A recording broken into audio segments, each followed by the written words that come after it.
So let's talk about the chords and scales a little bit that I use on this blues. Like I said before, it's a simple blues, so all of the chords are going to be a standard dominant seventh chord.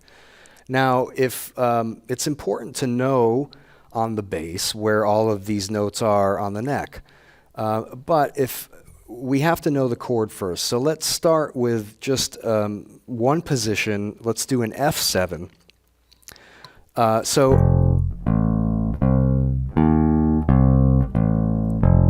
Simple, right? But in a musical situation, you're rarely going to be in that one spot the whole time. So it's important to come up with other fingerings to be able to move across the neck, because when you're improvising, you don't want to get locked in the same patterns. You're going to think of an idea is going to come to you in the moment. You might finger it a strange way. You might know where chord tones are here, but you end up on the pinky. So it's important to be able to get your way, to paint your way out of the corner, so to speak. So here's an idea of that.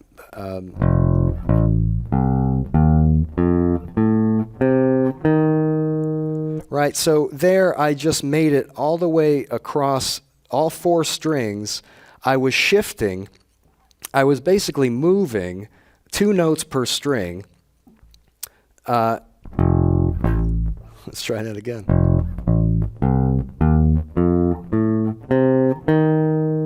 Right? I made, that's 2 octaves. I had to think about that. See what I mean? It's so much of a visual thing here. Let's see if I can go down.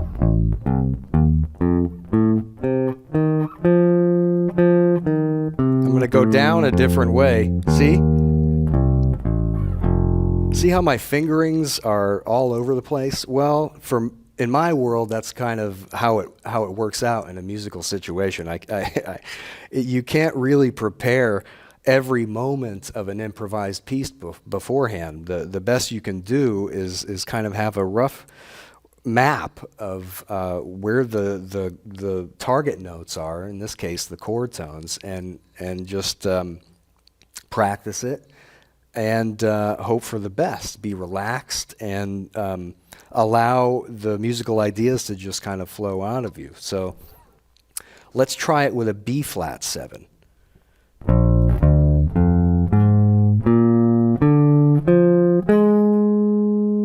Same fingering, but starting on a B flat, right, that we did with the F.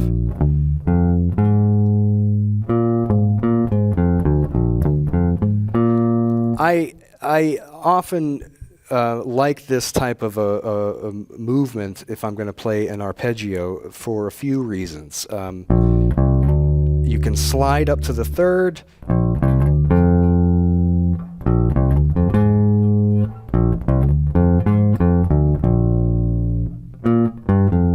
I played the 6th in there. That's we'll get to that. That kind of a move, which is it's a pentatonic scale, I use so much. There's just something about the pentatonic scale in general. Now, you might be tempted to just go beyond it because it's boring to you, but to me, it gives you the feeling of home. It's just in cultures around the world have used the pentatonic scale. So as a bass player, it's one of the main things in my palette that is going to feel good when I play it. So don't underestimate the pentatonic scale. It's good to know all kinds of ways of playing it across the bass, because something like this, it's so ubiquitous in so many different styles of music that it's you shouldn't be overlooked, in my opinion. It feels like Motown to me. And basically, it's the difference between that pentatonic sound and with the flat 7 is the 6th. My particular style of playing, I like to use the 6th a lot. I use the 7th too, but you don't want to get locked in to just using these kind of chord tones.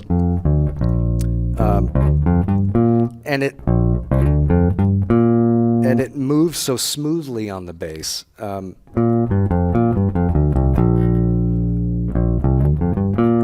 So let's just say the pentatonic scale is part of your palette for the blues. So let's talk about where you might use some of these arpeggios in a real world context. Now, as I said, during the bass line for maybe 90% of what I'm playing under a blues, I'm not going to be running arpeggios. I'm going to be playing. We'll talk about that note in a second, but an arpeggio I might use as a fill at the end of a phrase. And typically, if I'm going to be a little more active on the bass, it's going to happen at the end of a phrase. And usually this is in multiples of 2, like 2, 4, 8, things like that, right? It gives it a sense of propulsion if I'm going to play a fill. But for the most part, I'm really holding back the urge to play too much, especially on a blues. And I'm saving it for these moments because when you do that, it really adds a sense of excitement to it. If you're really playing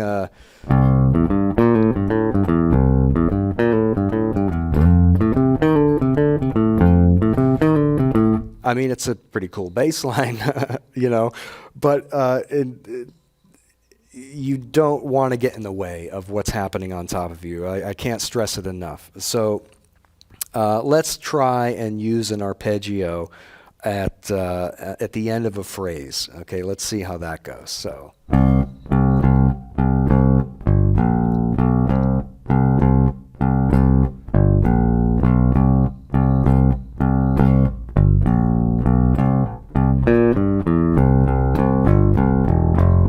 Okay, something like that.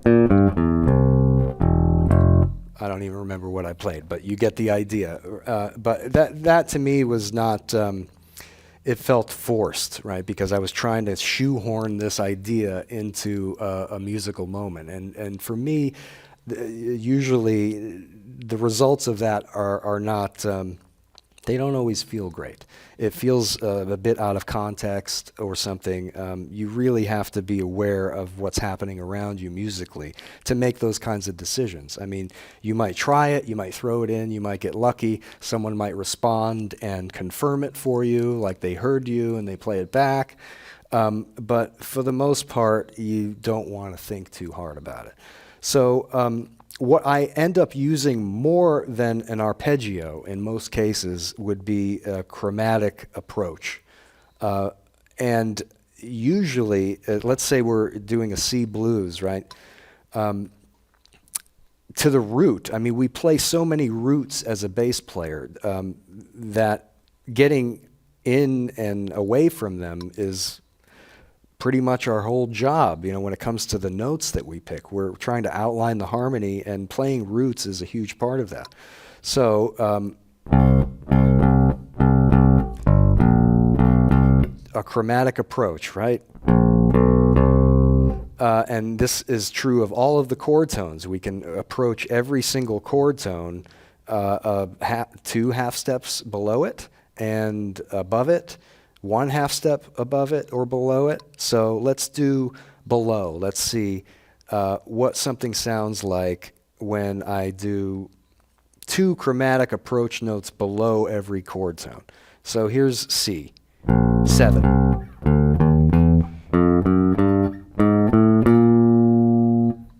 Let's try above.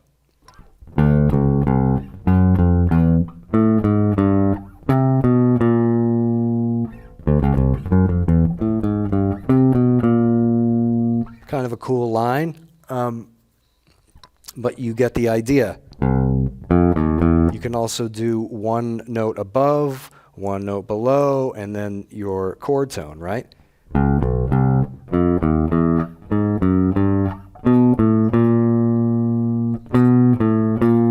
punchy there. But a lot of times, especially when I'm moving from the 1 chord to the 4 chord, back to the 1 to the 5, I mean, it's let's see what it sounds like going to the 4.